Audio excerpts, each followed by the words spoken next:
လေးငင်းလေးဆို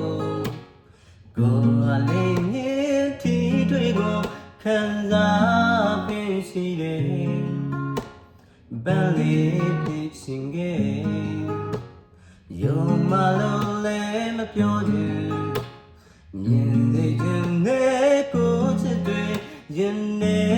ပြေဖို့ဟေလိုချင်တာတွေရမယ်ဆိုတာတော့ဆိုချစ်တဲ့ခုနဲ့ဒီဘဝကြီးစားတဲ့နဲ့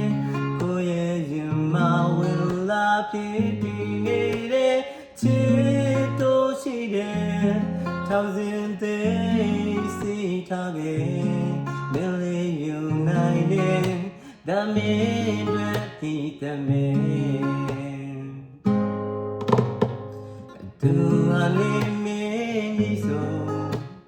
ကိုအလေးမင်းရဲ့လေးကိုခံယူပြီးထုံးလေးနေဒါမင်းလေးဖြစ်ရှင်ခဲ့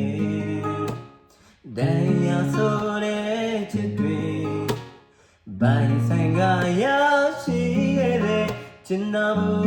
တချို့လောင်းနေပြေသာနိုင်မိခုချိန်နာတော့ဆိုချစ်တဲ့ခုနဲ့